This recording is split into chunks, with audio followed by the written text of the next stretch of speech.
Shabbat Shalom. Hoje nós vamos tratar da Parashat Mishpatim, que ela compreende Shemot Êxodo 21.1 ao capítulo 24.18.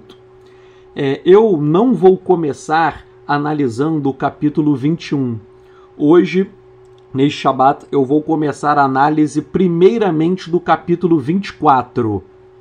E por que eu estou fazendo esta inversão? Existem alguns eventos da Torá que são narrados fora da ordem cronológica.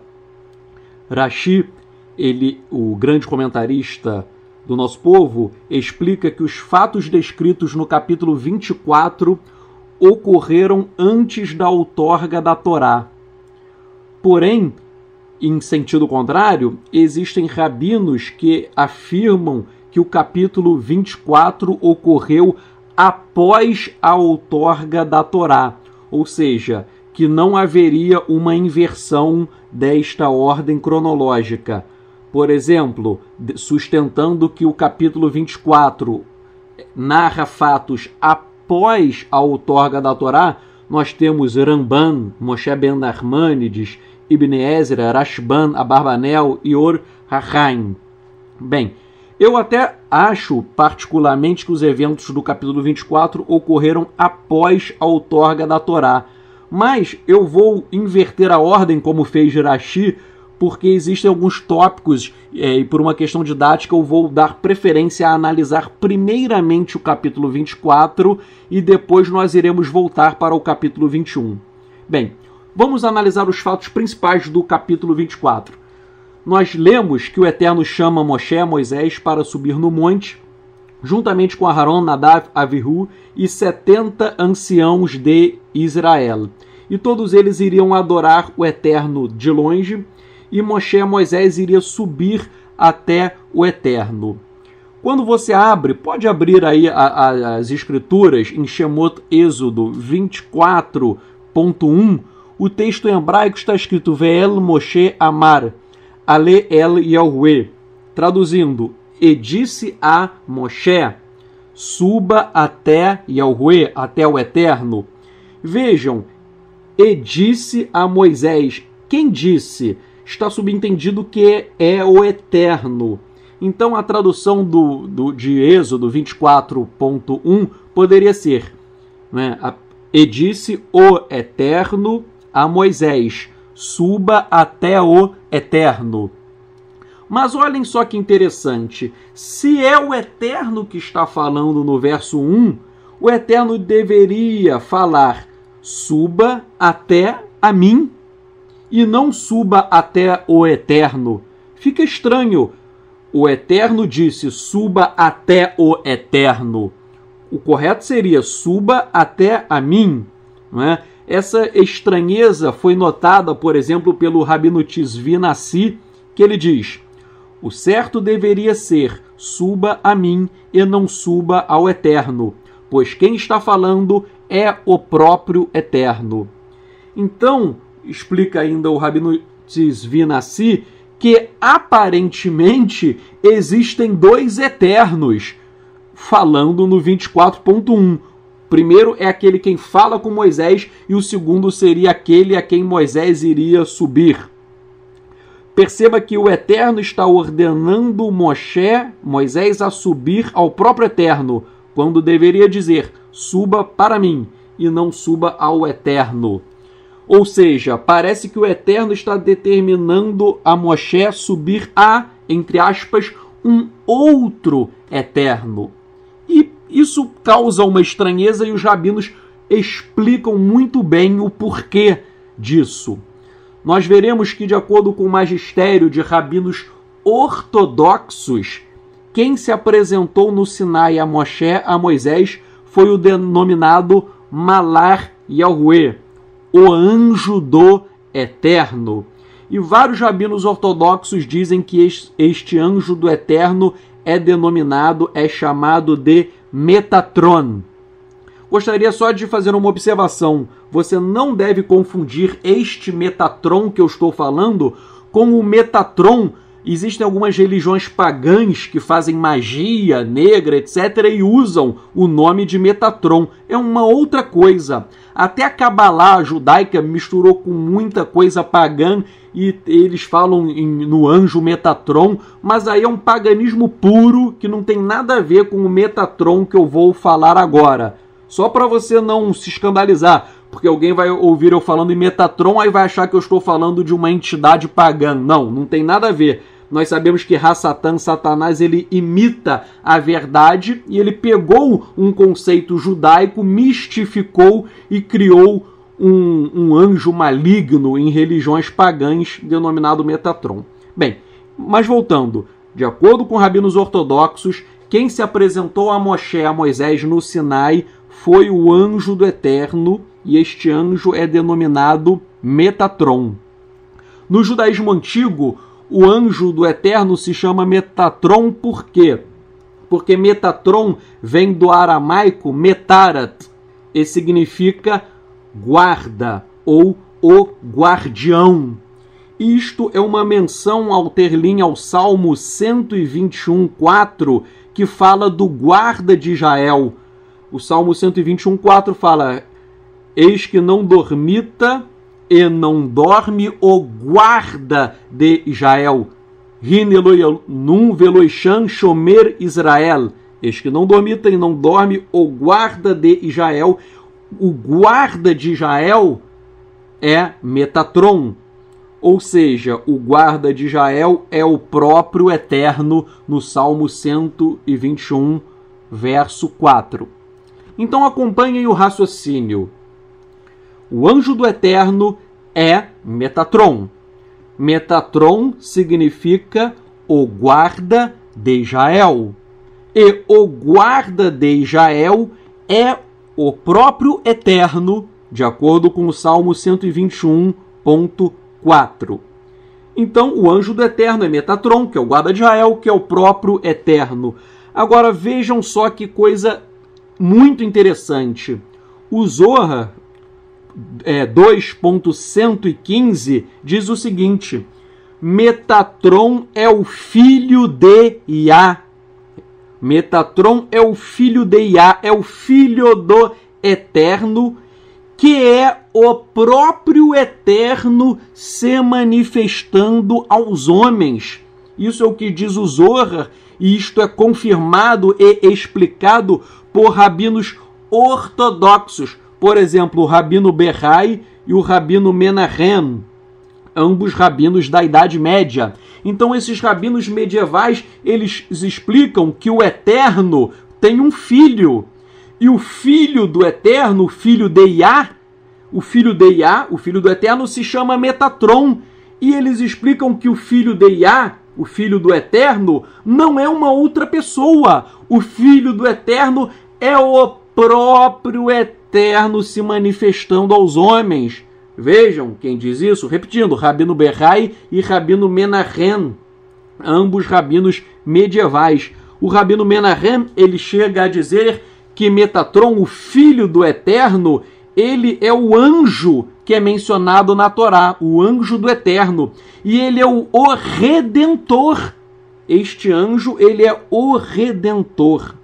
Então percebam, rabinos ortodoxos estão dizendo que o filho de Iá, o filho do Eterno, é o próprio Eterno, que também é chamado de o anjo do Eterno ou de Metatron. Para nós nazarenos, quem é o filho de Iá? Quem é o filho do Eterno? Yeshua.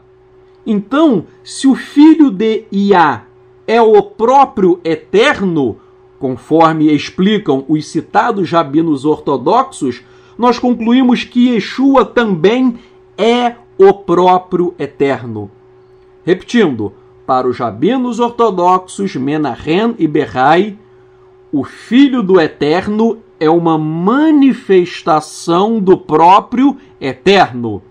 Então, se Yeshua é chamado de o Filho do Eterno, o Yeshua é uma manifestação do próprio Eterno. Eu vou analisar alguns trechos das obras de vários rabinos ortodoxos. Fiquem atentos. porque eu vou falar, vejam, isso não tem nada a ver com o cristianismo, estou citando rabinos ortodoxos.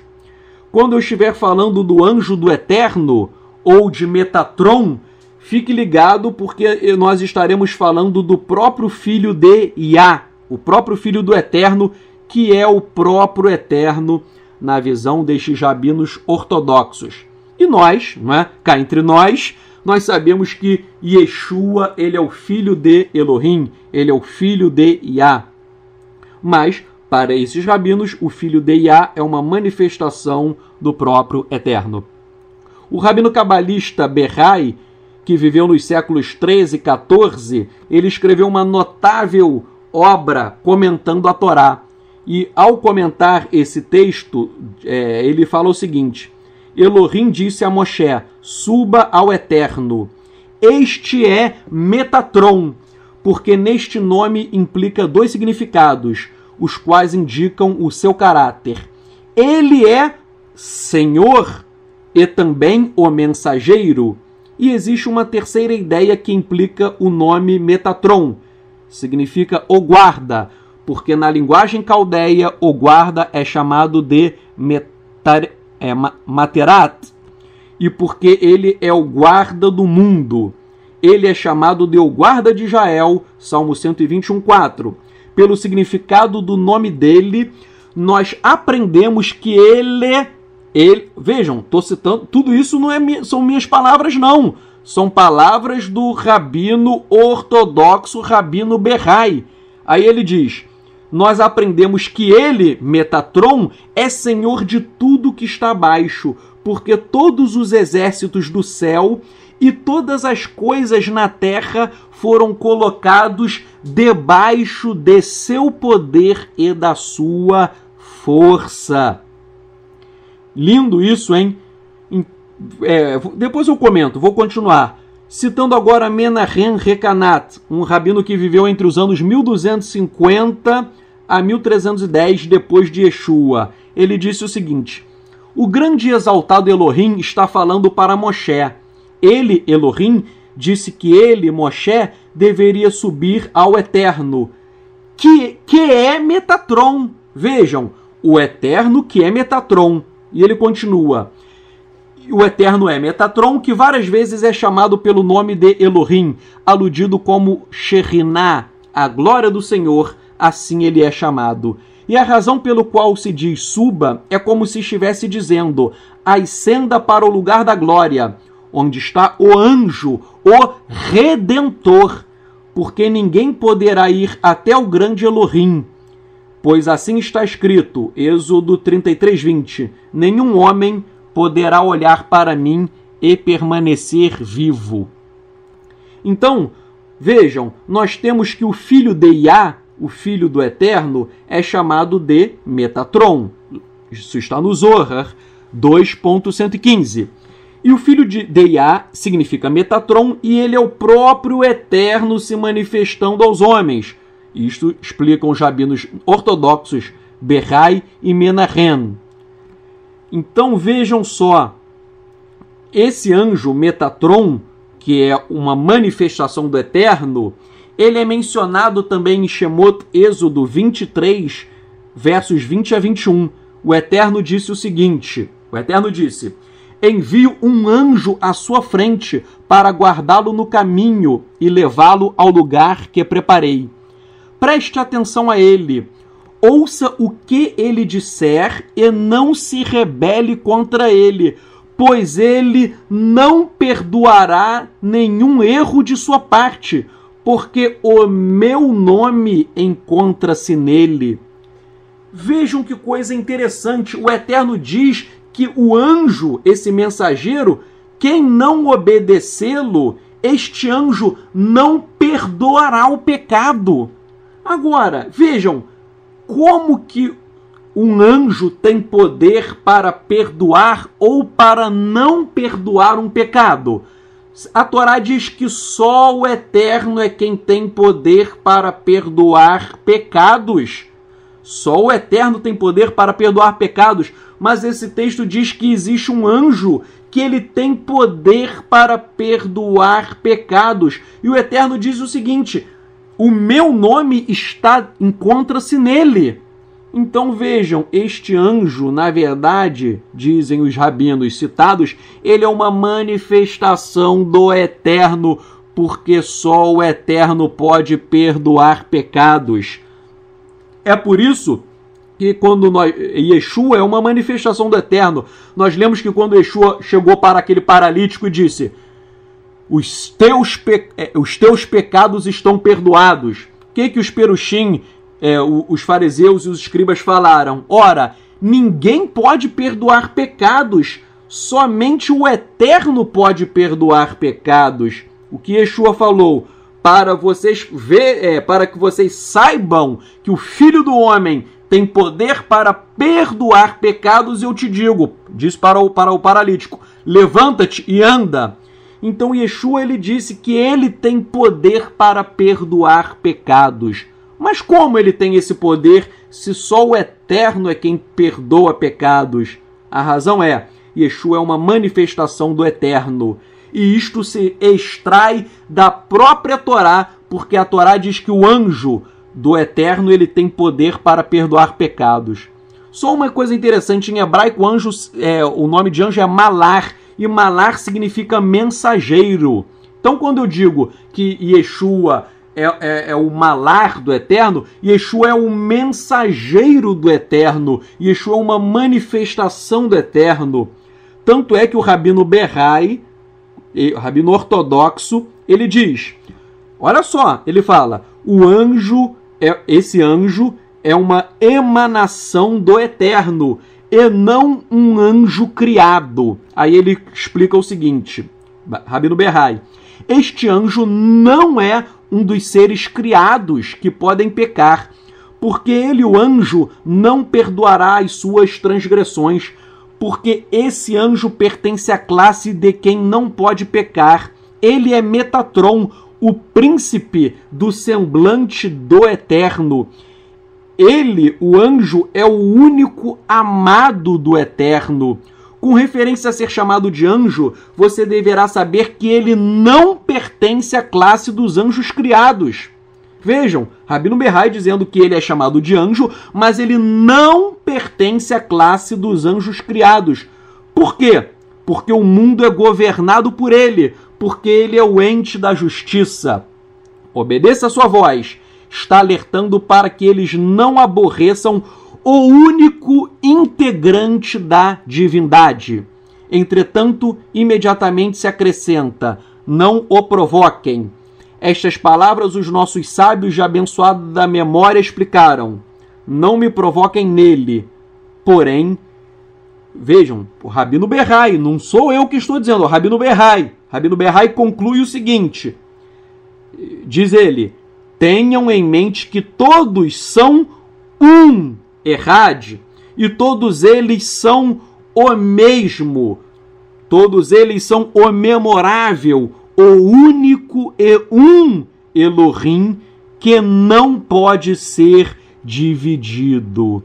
Então vejam só, o Rabino Berrai diz que o anjo do Eterno é o próprio Eterno. Eu acabei de ler, ele diz, eles são um, todos eles representam o único memorável, o único e um Elohim que não pode ser dividido. E nós sabemos que Yeshua é uma manifestação do Eterno e o Eterno não pode ser também dividido. Por sua vez, o rabino Moshe ben Narman, conhecido como Narmanides, ele diz, comentando o Êxodo 23.20 e 21, ele diz, de acordo com a verdade, este anjo prometido aqui, o anjo, o Redentor, no qual está o grande nome, porque no Senhor Yahué, no Senhor Eterno, está uma força eterna, a rocha das eras. Ele é o mesmo quem disse, eu sou o Elohim de Beit El, Gênesis 31:13.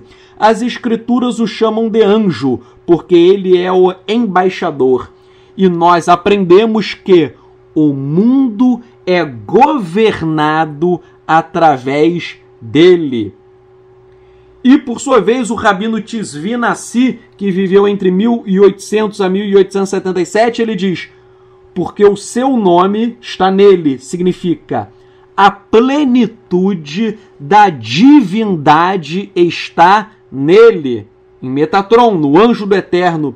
Então veja, o Rabino Tzvi Nassi, ele diz que a plenitude do eterno está no anjo do eterno. Isto é o mesmo que Shaul, Paulo, escreveu em Colossenses 2:9.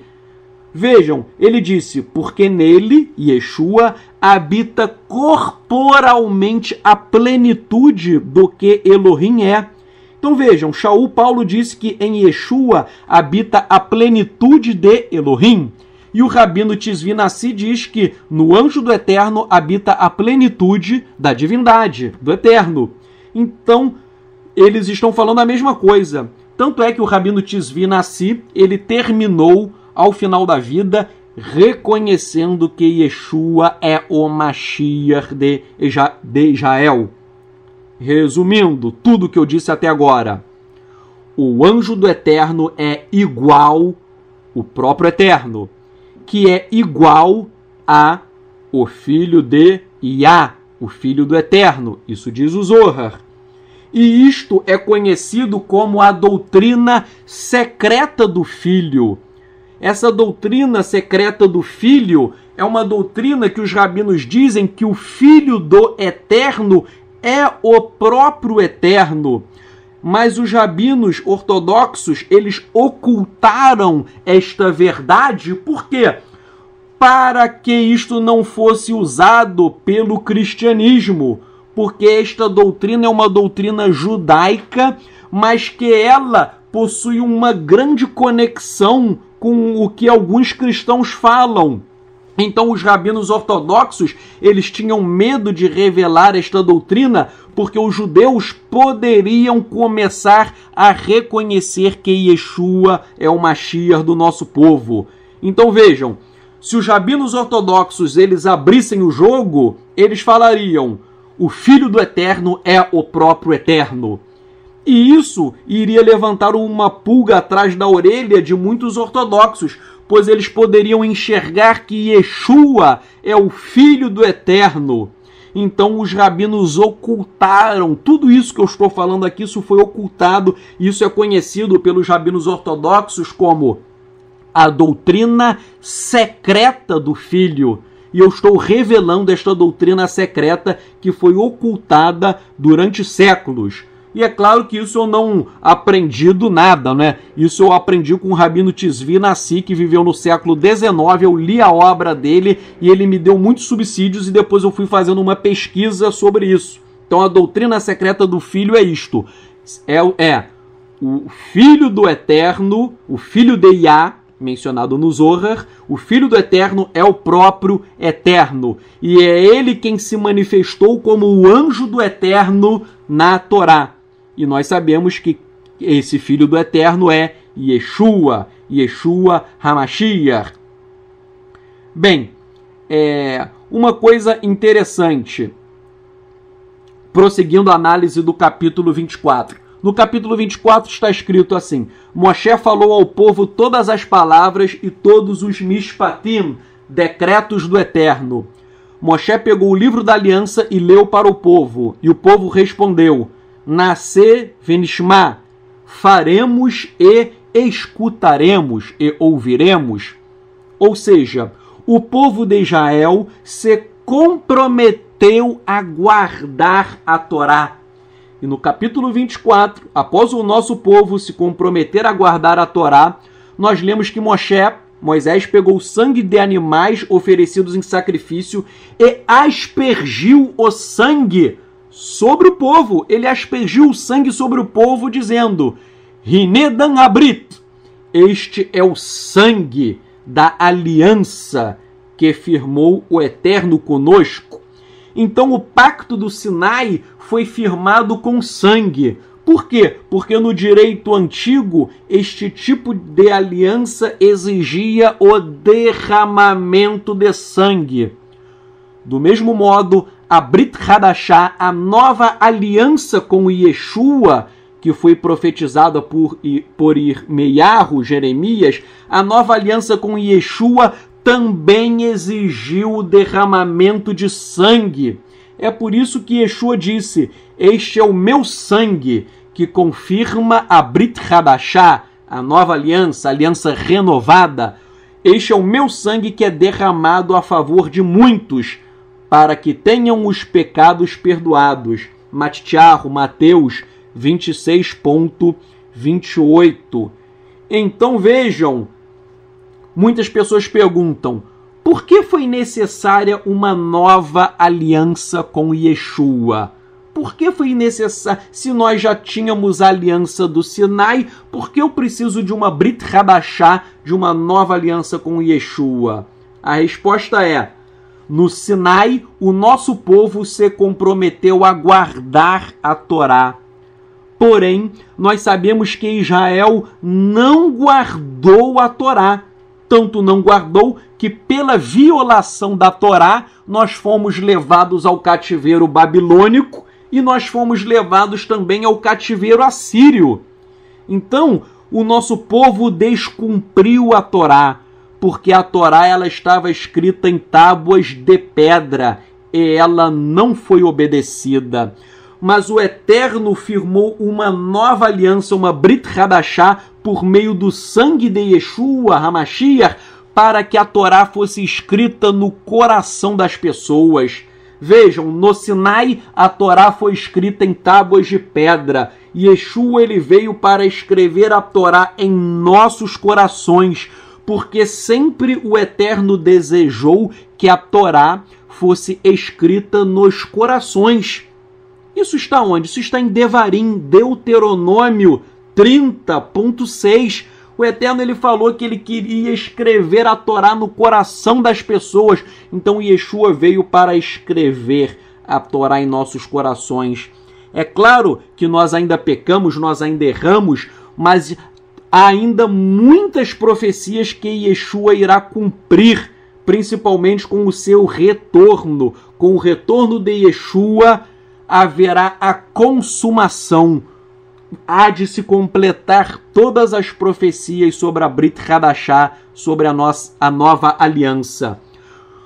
Alguns rabinos ortodoxos falam, Yeshua não é o Messias, porque está escrito que o Messias iria trazer paz, shalom sobre a terra, mas o mundo ainda vive em guerra. Ora, né? Eu respondo isso de uma maneira muito simples. Yeshua ele veio, mas Yeshua ele vai retornar. Quando Yeshua retornar e inaugurar o milênio de Shalom, o milênio de paz no reinado messiânico, aí sim essa profecia irá se cumprir. Então, os rabinos ortodoxos ficam dizendo que Yeshua não cumpriu algumas profecias, mas nós temos que lembrar que Yeshua ele vai voltar, e quando ele voltar, aí sim todas as profecias serão concretizadas. Isso nós já estudamos quando falamos sobre o Mashiach ben Yosef e o Mashiach ben David. Isso nós vimos em algumas parashot passadas, quando estudamos o livro de Bereshit, Gênesis. Bem, outra coisa interessante, no capítulo 24.10 a 11, fala que Moshe, Aaron, Nadav e Avihu, os 70 anciãos de Israel, viram Elohim. Mas eu pergunto, como eles viram Elohim se Yohanan João escreveu que ninguém jamais viu Elohim? João 1.18. Então vejam, a Torá diz que eles viram Elohim. Capítulo 24, versos 10 a 11. Mas João 1.18 fala que ninguém viu a Elohim. A resposta é, ninguém viu o Eterno, ninguém jamais viu o Eterno com toda a sua glória. Porém, Moshe e os israelitas citados viram uma manifestação contraída, reduzida do Eterno. Da mesma forma, Yeshua, quando veio ao mundo como homem, Yeshua apresentou-se como uma emanação contraída ou reduzida do Eterno. E é isso que o judaísmo, os cabalistas principalmente, chamam de tzimtzum, que é a contração do próprio Eterno. Outro detalhe, no capítulo 24, verso 13, fala que Moshe subiu a montanha de Elohim com Yehoshua, ou Yahushua, como alguns preferem. Então, nós sabemos também que o nome Yeshua provém de Yehoshua. Então, nós aprendemos que a autoridade de Moshe, que no futuro será transmitida a Yehoshua, a Josué, ela tipifica, ela aponta para a autoridade de Yeshua HaMashiach. Vejam, subiram no monte Moisés e Josué. Josué ficou e Moisés foi até o final. E nós sabemos que depois Moisés transferiu a autoridade, quando ele iria falecer, para Josué. Da mesma forma, Yeshua, ele é o profeta anunciado por Moisés, que ele recebe a autoridade de Moisés. E é uma coisa até interessante, que existem vários paralelos entre a vida de Yeshua e a vida de Moisés. Um paralelo, que está no capítulo 24, verso 18, é que Moisés, ele jejuou 40 dias e 40 noites. E nós lemos na Brit Hadashah que Yeshua também jejuou 40 dias e 40 noites. Ou seja, Yeshua, ele é o profeta que vem depois de Moisés, e ele guarda algumas semelhanças, tal como o jejum de 40 dias e 40 noites. Yeshua é o profeta anunciado em Devarim, Deuteronômio 18.18 e 19, que está escrito: o Eterno diz: levantarei para eles um profeta semelhante a vocês, dentre os parentes deles. Porém minhas palavras em sua boca, e ele dirá tudo o que lhe ordenar. Quem não ouvir minhas palavras, que ele... cadê? Eu perdi aqui. Porém minhas palavras em sua boca, e ele dirá tudo o que lhe ordenar. Quem não ouvir minhas palavras, que ele falará em meu nome, prestará contas de si diante de mim. Então, a própria Torá fala que viria um profeta depois de Moisés, e todos deveriam obedecer este profeta, obedecer ao que ele ensinasse. E quem não obedecesse esse profeta iria prestar contas perante o Eterno. E quem é este profeta? Este profeta é Yeshua. E aí vem a dúvida: quem é maior, Moisés ou o Messias? Ora, o rabino Levi Ben Gershon, ele fala que o Mashiach, ele é maior do que Moisés, do que Moshe. Diz ele: Moisés fez muitos milagres para levar apenas um povo a adorar Elohim, mas o Mashiach fará com que todos os povos adorem Elohim.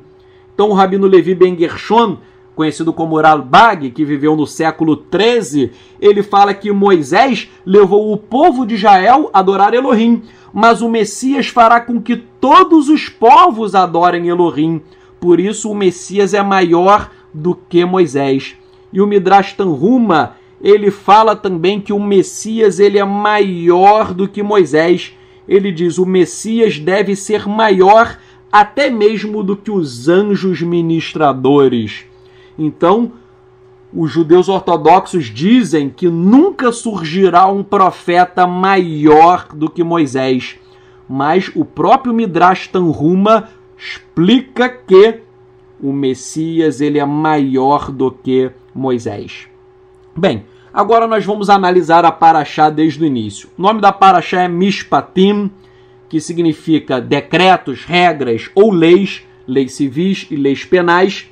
E esta Parashá trata de uma série de mandamentos de cunho ético-moral. Praticamente toda a legislação ocidental se inspirou em algumas regras da Torá. E a Torá foi entregue há aproximadamente 3.400 anos atrás. Quando nós comparamos a Torá com o Código de Hammurabi, o Código de Hammurabi é um diploma legal babilônico, que é até mesmo anterior à Torá. Ele data aproximadamente do ano 3.700. 3.700 anos atrás. Quando nós comparamos a Torá com o Código de Hammurabi, nós vemos que a Torá é muito superior. Não há comparação, pois a Torá, ela espelha a perfeição do Eterno. Algumas regras da Torá nos parecem um pouco estranhas, porém nós temos que levar em conta que foram leis dadas em um contexto histórico, social, de 3.400 anos atrás. Ou seja, a sociedade era outra, bem diferente da nossa sociedade. Por exemplo, a Torá fala de escravidão. Mas o Eterno quer a escravidão? A resposta é não. Porém, naquela época, a escravidão era um fato existente. A escravidão existia. Então o Eterno ele regulamentou a escravidão e conferiu uma série de direitos aos escravos. Vejam, a palavra em hebraico para escravo é eved, que a melhor tradução é servo. Algumas Bíblias traduzem como servo e algumas Bíblias traduzem como escravo. Na verdade, eu estou falando escravo, mas a tradução mais correta seria servo. Por quê? Quando você fala escravo, principalmente você do Brasil, você se lembra logo da escravidão brasileira, a escravidão dos negros. E a escravidão dos negros não tinha nada a ver com a escravidão israelita, que a escravidão israelita, na verdade, não era uma escravidão, era um regime servil. Então, as coisas são muito diferentes. Por exemplo, vou dar um exemplo de como a escravidão brasileira era uma coisa e o que nós lemos na Torá era outra. Não era uma escravidão, era, na verdade, um regime servil. Por exemplo, na escravidão brasileira, o escravo não tinha direito a nada. Pela Torá, o contrário, se o senhor causasse lesão corporal ao servo, escravo entre aspas, se o senhor batesse, agredisse o servo seria posto em liberdade. Isso está em Shemot Êxodo, capítulo 21, versos 26 e 27. No Brasil, no regime escravocrata, se alguém matasse um escravo no Brasil, não acontecia nada. O senhor matava o escravo e acabou. Não acontecia nada com o senhor. Pela Torá, se alguém matasse o seu servo, o seu escravo, entre aspas, essa pessoa receberia a pena de morte. Êxodo, capítulo 21, versos 20 e 21. E mais, o senhor tinha o dever de sustentar toda a família do servo. E o Eterno ordenou amar o estrangeiro, o que inclui o servo, o escravo. O Eterno mandou amar o estrangeiro como a si próprio. Vaikra, Levítico 19, 18 e verso 34. Então vejam, nenhuma legislação se compara à Torá. Até hoje, em nenhuma legislação trabalhista do mundo, em nenhuma, existe o dever de amar o empregado como a si próprio. E a Torá fala que nós deveríamos amar o estrangeiro como a nós mesmos. Morra, amará o próximo como a ti mesmo. Não é? Então, vejam, repito, em nenhum lugar do mundo existe uma legislação trabalhista determinando que o patrão amasse o seu empregado. E nós vemos isso na Torá. Então o servo, o escravo, entre aspas, ele tinha que ser amado pelo seu senhor. Se o seu senhor não amasse o seu servo, ele estaria violando a Torá. Então, o Eterno regulamentou o regime de servidão ou de escravidão, entre aspas, e o Eterno fez isso sabendo que um dia a escravidão desapareceria.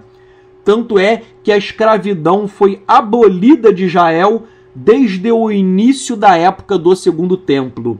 Então, estou dizendo isso pelo seguinte, os ateus pegam a Bíblia e falam: ah, o Eterno é mau, porque o Eterno criou a escravidão. Isso é uma mentira. O Eterno nunca criou a escravidão já existia.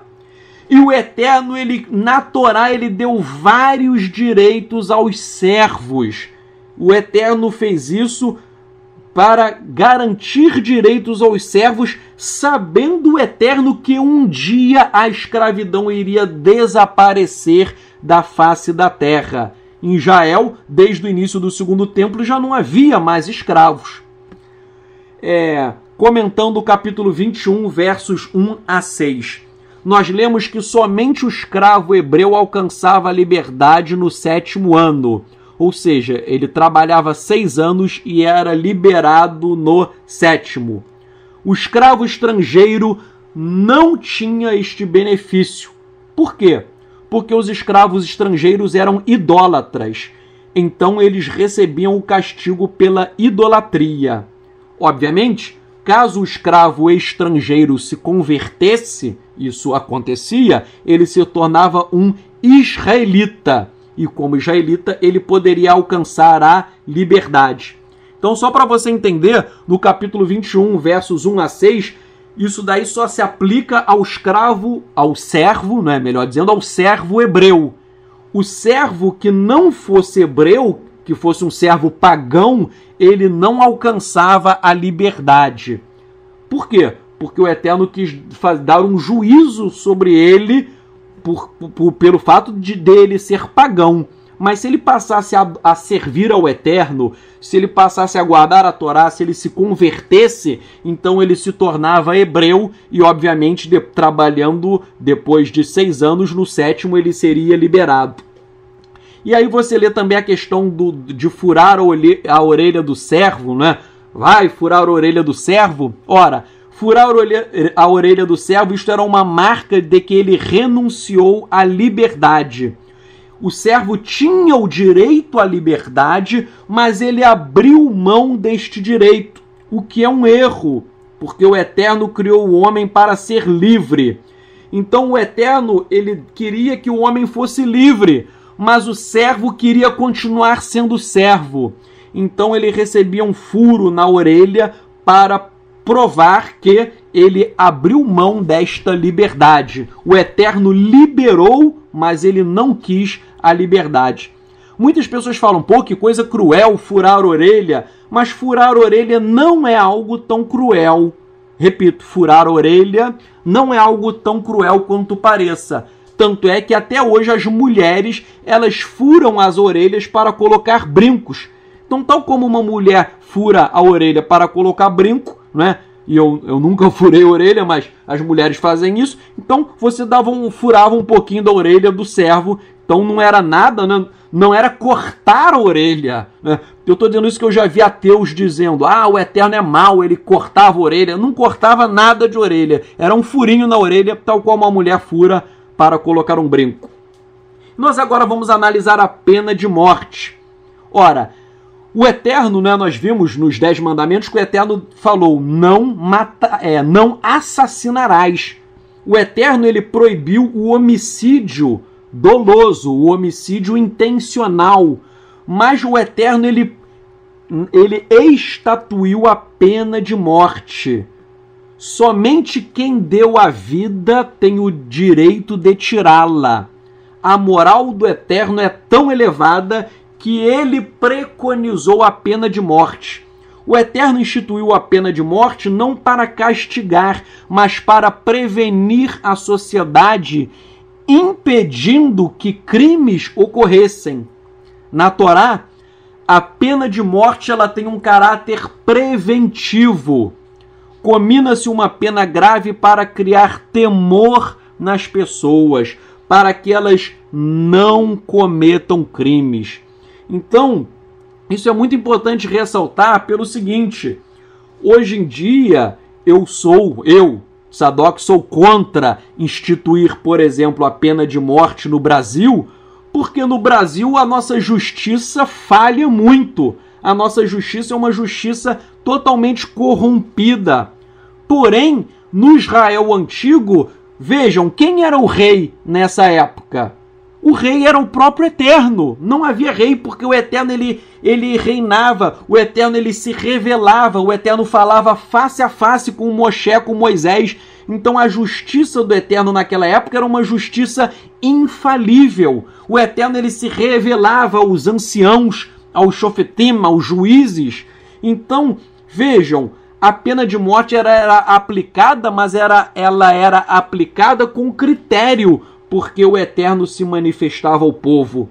Aqui no Brasil, se colocarem pena de morte, só vão morrer infelizmente, só vão morrer pobres, que não têm direito para pagar advogado, porque a nossa justiça é uma justiça muito elitista, uma justiça falha, que erra e que erra muito. Então vejam, eu sou contra a pena de morte no Brasil porque a nossa justiça não é confiável, mas na época quem reinava sobre o povo era o Eterno se revelava a Moshe e aos juízes, então a justiça era uma justiça decretada pelo próprio Eterno. Aí alguém pergunta, o Eterno pode tirar a vida de alguém? Resposta, sim. Quem deu a vida tem o direito de tirá-la. Se o Eterno deu a vida para alguém, o Eterno tem direito de tirar a vida desta pessoa. Eu, Tzadok, eu não tenho o direito de tirar a vida de ninguém porque eu não sou o doador da vida. Então, não existe fundamento filosófico para eu matar alguém porque eu quero. Agora, o Eterno ele pode dar sentença de morte, ele pode decretar pena de morte, porque ele é o doador da vida. Então, nós vamos analisar agora rapidamente alguns casos em que era decretada a pena de morte.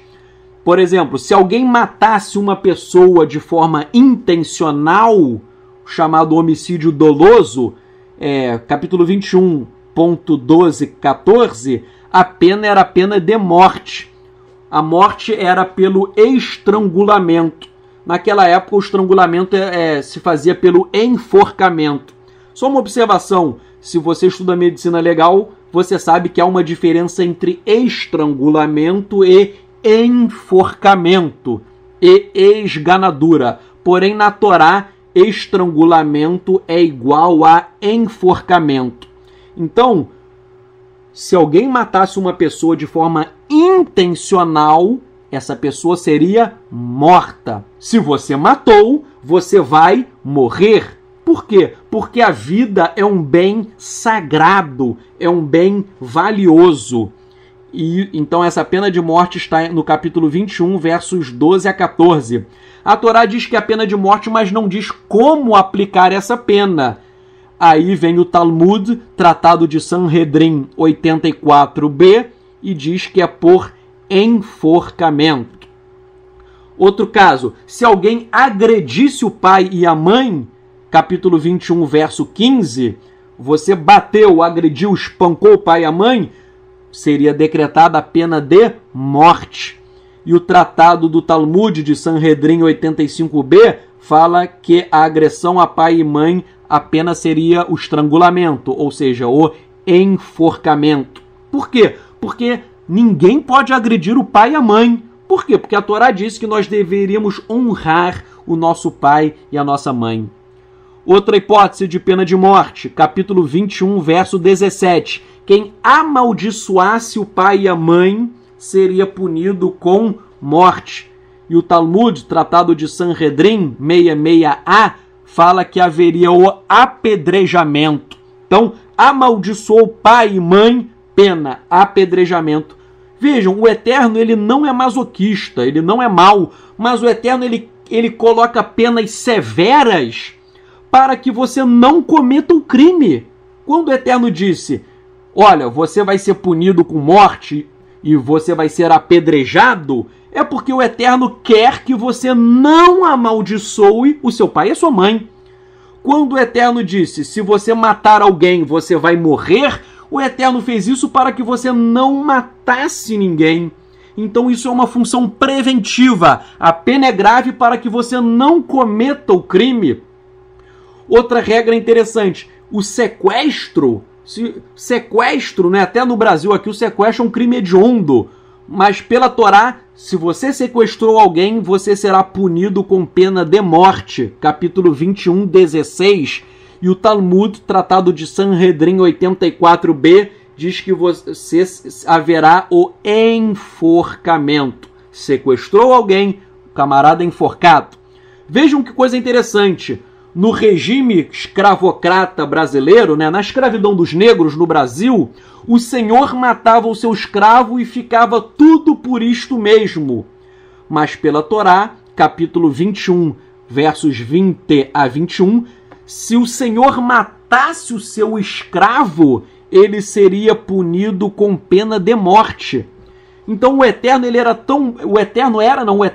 tão bom que ninguém poderia matar o escravo. Matou o teu escravo? Então você vai morrer também. Por quê? Porque a vida do escravo é muito preciosa aos olhos do Eterno. O Eterno não faz acepção entre a vida do escravo e a vida do Senhor. Matou o escravo, você também será morto.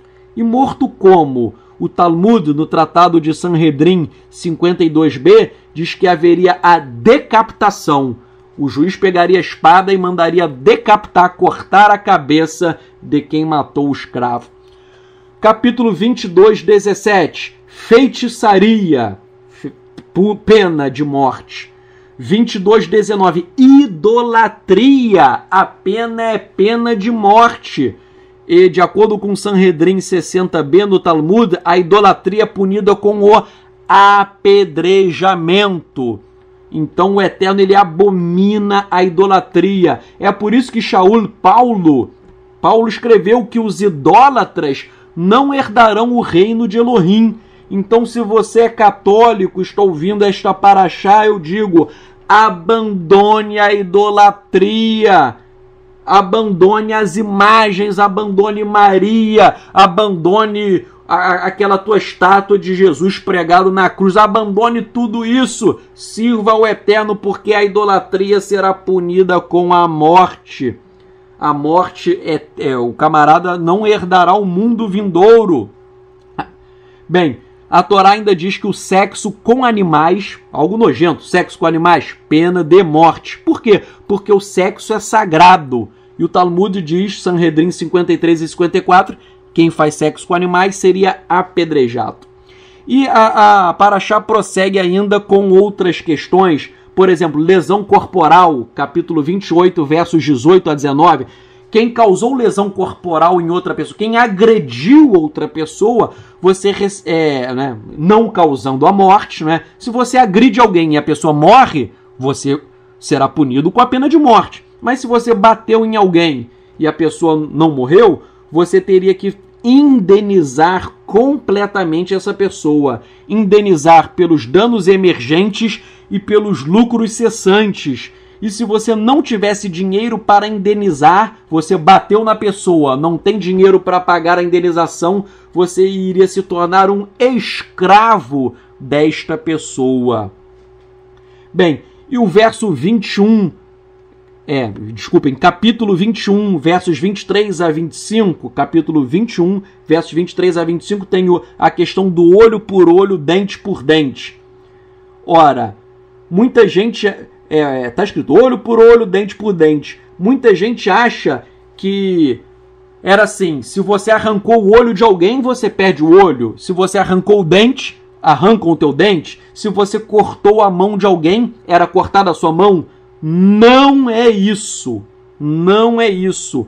A cláusula olho por olho, dente por dente, mão por mão, pé por pé, queimadura por queimadura, ferida por ferida, golpe por golpe, isto é uma expressão idiomática. Isto significa que quem sofre um dano receberá uma reparação econômica para compensar os prejuízos sofridos, de acordo com a condenação imposta pelos juízes. Não é? O Talmud ele explica isso, fala que, na verdade, olho por olho, dente por dente, significa que você você vai receber uma indenização. Se alguém violou o seu direito, essa pessoa vai ter que te indenizar financeiramente. Muitas pessoas pegam o trecho do olho por olho, dente por dente, em Matitiarro, Mateus 5, 38 a 40, e Yeshua disse: ouvistes o que foi dito, olho por olho, dente por dente. Eu, porém, vos digo que não resistais ao mal, mas se qualquer te bater na face direita, oferece-lhe também a outra. E se alguém pleitear contigo, tira-te a túnica, largue-lhe também a capa. Ora, Yeshua não está anulando o olho por olho, dente por dente. Porque Yeshua ele está só incentivando que que você não busque uma reparação do dano sofrido. Por exemplo, o rabino John Fisher, ele escreve o seguinte, comentando a frase de Yeshua. Ele diz: o ponto de Yeshua aqui enfatizado é a resposta adequada para o insulto de levar um tapa na cara. Uma pessoa não deve buscar a reparação ou retaliação, mas suportar o insulto humildemente. Com isso, os rabinos concordaram e aconselham que quem recebeu um golpe na face deve perdoar o ofensor, mesmo que ele não peça perdão. Isto está em Bava Kama 9.29. Aí continua o rabino John Fisher. O Talmud elogia a pessoa que aceita ofensa sem retaliação e se submete ao sofrimento e ao insulto alegremente. Yomá 23a. Então vejam, o próprio Talmud incentiva que você não pague o mal com o mal. O próprio Talmud incentiva que você não busque receber uma compensação financeira pelo dano que lhe causaram. Então, quando Yeshua falou aquilo, Yeshua quis dizer a mesma coisa que está dizendo o Talmud. Aliás, Yeshua falou, se alguém bater na face direita, ofereça a outra. De onde Yeshua tirou esse negócio de oferecer a outra face? Yeshua tirou de Eirá, de Lamentações. Em português é conhecido como Lamentações de Jeremias, capítulo 3, verso 30, que está escrito: dê a sua face ao que ofere, farte-se da afronta. Então Yeshua está falando o que está em Eirá, em Lamentações de Jeremias 3.30. Se alguém bate na tua face, dê a outra face. Está escrito, farte-se da afronta. Ou seja, você deve suportar os insultos sem revidar. Então, concluindo, Yeshua não revogou a lei do olho por olho, dente por dente. Se você sofreu um dano, você tem o direito de receber uma indenização. Olho por olho, dente por dente é isso. Causaram um dano a você, você tem direito de receber uma indenização, uma compensação financeira. Mas há um estímulo para que você deixe isso para lá. Você pode abrir mão do seu direito. E é isto que Yeshua quis ressaltar. Tem gente que quer processar todo mundo. Não saia processando todo mundo. Tente a reconciliação. Tente amar o seu inimigo. É claro que existem casos, Você compra uma televisão, a televisão vem com defeito. Compra um ar-condicionado, o ar-condicionado vem com defeito. A loja não quer trocar.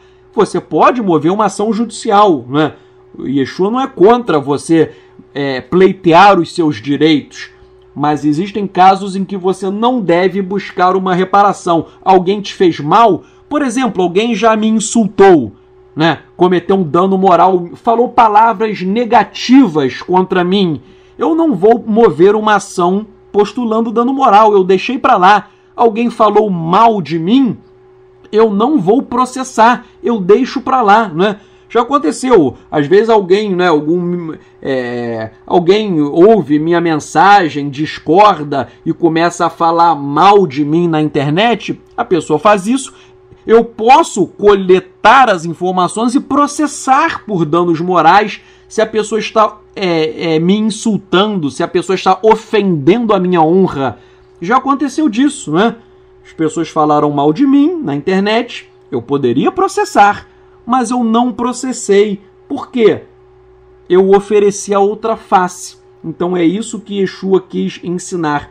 Não pague o mal com o mal, pague o mal com o bem. Eu tenho o direito de processar alguém por danos morais, que me insultou na internet, porém eu não vou fazer, porque eu vou cumprir o que ensinou Yeshua e também o que disse o Talmud, O Talmud fala para você suportar o insulto com alegria. E por fim, só vou falar agora, nós vamos terminar, duas coisinhas muito rápidas. No capítulo 21, verso 32, fala que 30 moedas de prata é o preço de um escravo que foi morto pela chifrada de um boi. Um escravo foi morto pela chifrada de um boi. Pagamento, 30 moedas de prata. Nós sabemos que Yeshua foi vendido por Judas, por Yehudá, por 30 moedas de prata. Então vejam, Yeshua foi vendido pelo preço de um escravo. Leia o capítulo 21, 32. 30 moedas de prata é o preço de um escravo. E Yeshua foi traído por 30 moedas de prata. Então Yeshua foi vendido pelo mesmo preço de um escravo. E por fim, o capítulo 23, verso 31, diz o seguinte, vou ler rapidamente. Estabelecerei seus limites desde o mar do Suf, né, conhecido como Mar Vermelho, até o mar dos filisteus, e desde o deserto até o rio Eufrates, pois entregarei os habitantes da terra em sua mão, e você os expulsará de sua frente. Isso daí é a terra que o Eterno prometeu ao nosso povo. Isso é a terra que ela vai desde o rio Nilo até o rio Eufrates. Mas o nosso povo nunca ocupou toda esta terra. Repito, se você ler, a terra que o Eterno nos prometeu, ela vai desde o rio Nilo até o rio Eufrates. Mas nosso povo nunca ocupou esta terra. Se você olhar no mapa, né, está escrito em inglês, mas mesmo que você não saiba inglês, você consegue ver aí, está, né, bem amarelão à sua direita, né, a Arábia Saudita, né? Está ali a Arábia Saudita em amarelo. Se você for subindo, vai subindo, você vai ver algo em cor de laranja, que é a Jordânia. Você vai subindo, tem algo meio vermelho ou vinho. Esse vermelho ou vinho é a terra de Israel. É a terra de Israel, é o que Israel ocupa. Agora, todo o mapa que eu coloquei aí para vocês, todo este mapa é o que o Eterno prometeu ao nosso povo. Vejam, a Arábia Saudita está em amarelo, você sobe, cor de abóbora está a Jordânia, em vinho ou vermelho está Israel, que é um pedacinho de terra. O nosso povo ocupa esse pedacinho de terra. Porém, na sua esquerda, lá embaixo, você vai ver o rio Nilo. Está escrito em inglês, o rio Nilo. Lá em sua esquerda, lá embaixo, tem o rio Nilo. E na sua direita, na parte superior, onde está o Iraque, agora na sua direita, na parte superior, está o rio Eufrates. Então, de acordo com esse texto que eu li, Êxodo, Shemot 23, verso 31, a terra que nós temos por direito vai do Nilo até o rio Eufrates. Ou seja, é tudo isso que você está vendo no mapa. Todo este mapa é aquilo que o Eterno prometeu ao nosso povo.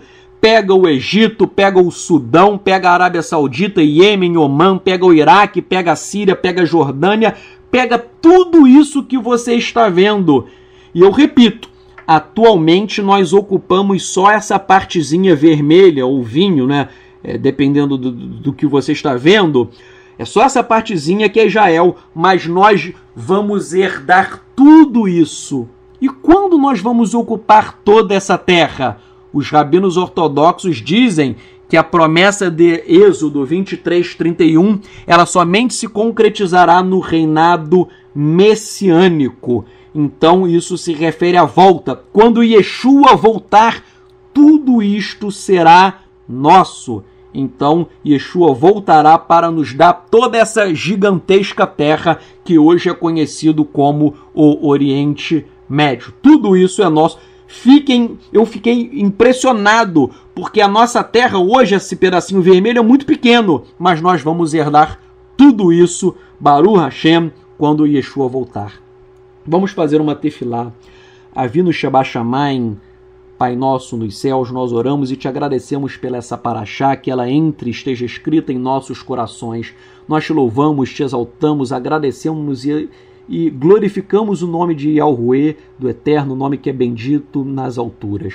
Muito obrigado pelo Shabat, pelo estudo desta paraxá, e que todos nós continuemos firmes estudando a Torá e proclamando Yeshua HaMashiach, tanto para o nosso povo quanto para os goim, para os gentios, porque Tu és aquele que não faz acepção de pessoas. Tu és aquele que nos manda amar a todos os seres humanos como a nós mesmos. Nós te agradecemos em nome de Yeshua HaMashiach. Amém.